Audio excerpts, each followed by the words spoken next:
बिस्मिल्लाहिर्रहमानिर्रहीम। अस्सलाम वालेकुम टू ऑल लिसनर्स। आज का टॉपिक आपको स्क्रीन से भी नज़र आ रहा होगा कि मैं आज के टॉपिक में आपको उर्दू पैराग्राफ को इंग्लिश में ट्रांसलेट करना सिखाऊंगा। इसके लिए क्या कुछ ज़रूरी चीज़ें होती हैं, किन बातों का ख्याल रखना होता है, किन किन चीज़ों को तैयार करना होता है और किस तरह आप एक उर्दू के पैराग्राफ को अच्छे से अटैम्प्ट कर सकते हैं। तो इन सारी बातों को मैं डिटेल से आज आपको इसी वीडियो में समझाऊंगा और स्टेप बाय स्टेप आपको मैं गाइड करूंगा कि किन किन चीज़ों पे आपने फोकस करना है और फिर आपने अपने पैराग्राफ को जो अटेम्प्ट करने जा रहे हैं उसको कैसे आपने अट्रैक्टिव बनाना और किस तरह आप उसको सॉल्व कर सकते हैं। तो सबसे पहले स्टेप बाय स्टेप आपको सारी चीज़ें जो इसके लिए ज़रूरी हैं वो आपको बताता जाऊँगा। कि देखिए, सबसे पहली चीज़ जो है वोकैबुलरी की है। वोकैबुलरी आपको पहली बात है कि पूरा आपने हर चीज़ आपको आती है। आपने टेंसेस तैयार कर लिए हैं, आपने एक्टिव पैसिव तैयार कर लिए हैं, आपको डायरेक्ट इनडायरेक्ट आ गए हैं, आपको कंडीशनल सेंटेंसेस इवन के सब कुछ आपको आता है। लेकिन आप मुझे बताएं, अगर आपने उर्दू में एक लाइन पढ़ी है और इसी उर्दू की लाइन में अगर आपको एक से दो लफ्ज़ ऐसे हैं कि उनकी वजह से आपकी पूरी लाइन जो है वो रुक जाती है, तो आपका क्या फ़ायदा उन सारी चीज़ों को तैयार करने का। तो सबसे पहली ज़रूरी चीज़, सबसे मेन चीज़ जो है वोकैबुलरी है कि आपको वोकैबुलरी लाजमी वोकैबुलरी है। मुश्किल अल्फाज जो होते हैं, आपको पैराग्राफ में जो मुश्किल अल्फाज हैं सबके मीनिंग पता होने चाहिए। आपके इर्द गिर्द बेशुमार चीज़ें हैं, आप अगर नज़र दौड़ाएं तो आपको बेशुमार चीज़ें नज़र आती हैं। तो आप खुद से जज करें, क्या मुझे मेरे सामने जो दीवार है, मेरे सामने जो आसमान है, मेरे सामने जो फूल हैं, मेरे सामने जो चरिंद परिंद बैठे हुए हैं, या मेरे सामने पहाड़ है, कोई भी चीज़ है, क्या मुझे उन सब की अंग्रेज़ी आती है? अगर नहीं आती तो उस लफ्ज़ को जानना शुरू करें। अक्सर बच्चे मुझसे पूछते हैं वोकैबुलरी कैसे बिल्ड करनी चाहिए। तो देखिए, वोकैबुलरी सबसे आसान तरीका बिल्ड करने का कि जितनी आप रीडिंग करते हैं, जितनी आप पैराग्राफ को सॉल्व करेंगे, बेशुमार आप अपनी बुक्स, हेल्पिंग बुक्स को देख लें, उसमें बेशुमार एक्सरसाइजेज लिखी हुई होती हैं, पैराग्राफ लिखे हुए होते हैं।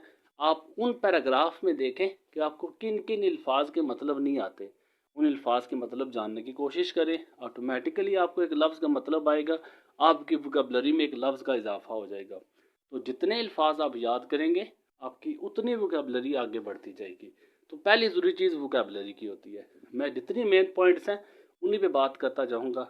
दूसरी चीज़ जो है, ये टेंसेस आते हैं कि आपको इसके बाद टेंसेस पे ग्रिप होनी चाहिए।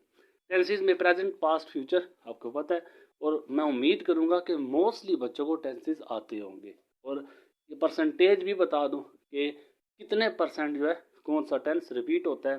तो अगर पास्ट टेंस की बात करूं, पास्ट टेंस जो माजी की बात करता है, सबसे ज़्यादा 70% जो किसी भी पेपर के एग्ज़ाम में जो पैराग्राफ आता है वो पास्ट टेंस से आता है। 70% पास्ट टेंस रिपीट होता है। तो इसका मतलब है कि पास्ट टेंस सबसे अच्छा, आपको इसमें किसी गलती की छूट नहीं है।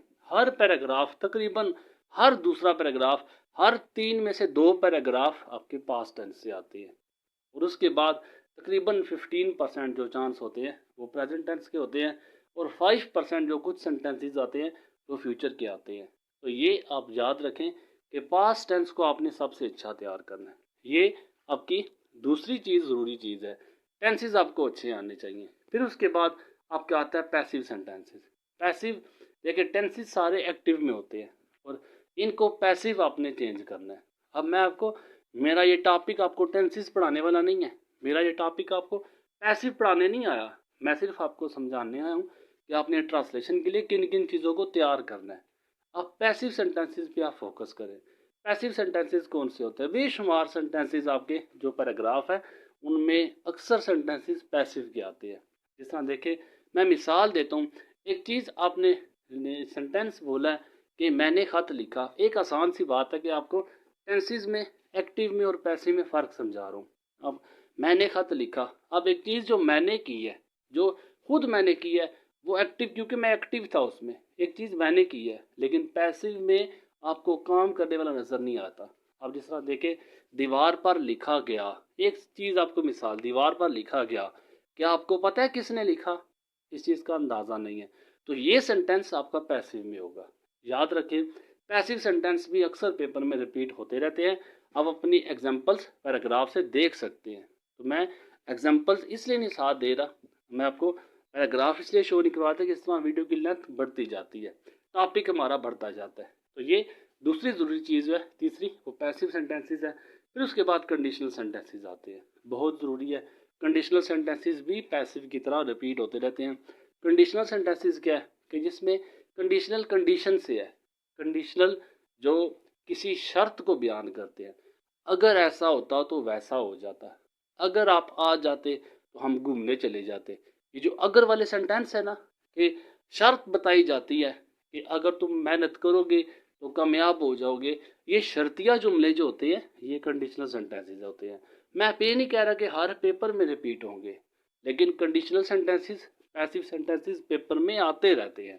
तो ट्रांसलेशन 100% अटेम्प्ट करने के लिए इन चीज़ों का आपको आना सब चीज़ों का ज़रूरी है। फिर उसके बाद नेक्स्ट बात आती है मॉडल वर्ब्स पे। मॉडल वर्ब्स क्या होते हैं? मॉडल वर्ब्स एबिलिटी को शो करना, आप अपनी काबिलियत शो करते हो, किसी को दुआ देते हो, या पॉसिबिलिटी अमकनात को शो करने हैं। तो इस तरह के सेंटेंसेस आप किसी को नई नसीहत करते हो, तो ये सारे सेंटेंसेस मॉडल वर्ब्स में आते हैं। अब इन मॉडल वर्ब्स में किन किन चीज़ों का आपको इस्तेमाल होना चाहिए? कैन है, कुड है, इसी तरह मे है। नेक्स्ट भी आपको मैं बताऊंगा कि इन सारे टेंसेस में आपको किन किन चीज़ों का ज़रूरी है। टेंसेस का आपको बताया, passive sentence, conditional sentence, modal verbs में आप देखें ये चीज़ें आपको लाजमी आनी चाहिए। Can, could, may, might, should, must, ought to, will, shall, इन सब का इस्तेमाल आपको लाजमी आना चाहिए। मैं हल्का फुल्का आपको इंट्रोडक्शन दे देता हूँ इनसे। कैन सकता, सकती, सकते के साथ आता है। मैं ये कर सकता हूँ, तो मैं ये कर सका, सकी, सके, या सकता था, सकती थी, सकते थे के लिए कुड का इस्तेमाल होता है। मिसाल दे रहा हूँ, बाकी डिटेल से मैंने सब कुछ कवर किया हुआ है। आप अगर सर्च करें तो मेरा चैनल है ही इंग्लिश के बारे में, तो मैंने हर चीज़ कवर की हुई है। लेकिन मैं आपको यहाँ पे एक ब्रीफ सा इंट्रोडक्शन दे रहा हूँ। कैन का एबिलिटी को शो करना हो, आपने काबिलियत को शो करना हो, तो आपने कैन का यूज़ करना है। मे और माइट अमकनात को शो करता है, शायद को शो करता है, दवा देने के सेंस में मे यू लिव लॉन्ग जिस तरह आप कहते हैं। तो ये मे माइट का इस्तेमाल। फिर उसके बाद शुड, मस्ट, आर टू चाहिए के सेंस में है। आपको मेहनत करनी चाहिए, आपको वहाँ जाना चाहिए, आपको उस्ताद को इज़्ज़त देनी चाहिए, आपको पढ़ाई में मेहनत करनी चाहिए। इस तरह के सेंटेंस जो चाहिए वाले होते हैं शुड, मस्ट, आर टू के साथ होते हैं। तो इनका जो आपने मज़ीद इस्तेमालात हैं उनको आप सीखें। फिर उसके बाद विल और शैल जो है गा, गी, गे के साथ के सेंटेंस के आखिर में अगर गा, गी, गे आता है तो आपने विल और शैल के साथ, तो इसमें भी इसका आप इस्तेमाल सीखें। क्योंकि मैं आपको बताया मेरा ये टॉपिक नहीं है, इसलिए मैं इस पर मज़ीद बात नहीं करूँगा। हर एक चीज़ को मैं अलग से डिफ़ाइन कर चुका हूँ। अगर आप सर्च करें, अगर आपको ज़रूरत है तो आप मुझे कमेंट सेक्शन में बताना, मैं आप लोगों को ये भी प्रोवाइड कर दूंगा। नहीं तो आप चैनल सर्च करें, आपको हर एक चीज़ मिल जाएगी। फिर उसके बाद नेक्स्ट आता है सिंपल सेंटेंसेस। कुछ सेंटेंसेस सादा जुमले होते हैं जिनका तल्लक किसी टेंस से नहीं होता, किसी कंडीशनल सेंटेंस से नहीं होता, किसी भी दूसरे पैसिव सेंटेंस से रिपीट नहीं होते। ये सादा जुमले होते हैं। सादा जुमले क्या होते हैं कि जिसमें आप देखिए कायद आज़म हमारे कौमी हीरो हैं। अब ये एक सादा जुमला, पाकिस्तान हमारा प्यारा मुल्क है। अब इसमें कोई टेंस का इस्तेमाल नहीं है, एक सादा जुमला, एक सादा सी लाइन है। तो ये सेंटेंसेस अक्सर औकात पैराग्राफ के शुरू में रिपीट होते हैं। तो ये सारा आपका जो ट्रांसलेशन का अटेम्प्ट करने के लिए जो ज़रूरी लवाजमात थे, जो आपको ज़रूरी चीज़ें चाहिए थी, ये सब ट्रांसलेशन के लिए बहुत चीज़ें ज़रूरी हैं। इनके बगैर आप ट्रांसलेशन को अटेम्प्ट नहीं कर सकते। तो ये ट्रांसलेशन अटेम्प्ट करने के लिए आपको ये सब कुछ लाजमी पढ़ना होगा। इसके लिए मैं जो हेल्प कर सकता हूँ आप मुझे बताएं, इंशाल्लाह ताला आपकी मैं ज़रूर हेल्प करूँगा। बकिया अगर इसके साथ अगर आपका ऑप्शन डायलॉग का आता है, अगर आपका ऑप्शन लेटर का आता है, तो देखिए ट्रांसलेशन के साथ ज़रूर क्वेश्चन होता है, कोई ना कोई आर के साथ, ऑप्शन के साथ। तो दूसरी चीज़ को भी आप तैयार कर सकते हैं। जिस तरह पार्ट 1 में आपको बताया कि डायलॉग का ऑप्शन आता है, मैं आपको डायलॉग भी दे चुका हूँ। सिर्फ एक डायलॉग दिया, आप उसको तैयार कर ले। अगर बीएससी में इसके साथ अब देखिए लेटर का ऑप्शन आता है, तो ऑलरेडी आपको लेटर भी प्रोवाइड कर चुका हूँ। तो हर एक चीज़ जो अगर आप ट्रांसलेशन को अटेम्प्ट कर सकते हैं, अगर आप करना चाहते हैं, या आपको लगता है कि आप में इतनी एबिलिटी है कि आप ट्रांसलेशन को अटेम्प्ट कर सकते हैं, तो फिर आपको मैंने आसान सा तरीका बताया कि इन सब चीज़ों को तैयार करें, फिर इस पर मज़ीद प्रैक्टिस करें। जितनी आप प्रैक्टिस करेंगे उतनी वोकैबुलरी में भी इजाफा होगा, उतने ज़्यादा आप में ग्रूमिंग भी आती जाएगी। तो ये मेरा आज का टॉपिक था, translation of Urdu into English. उम्मीद करता हूँ किसी न किसी हद तक कुछ ना कुछ मैं आपको एक नई मालूमात दी होगी, एक नई आपको मैंने अटेम्प्ट आपको दी होगी, एक नई आपके लिए कोशिश छोड़ी होगी।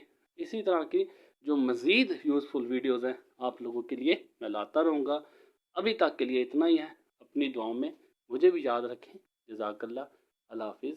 अस्सलाम वालेकुम।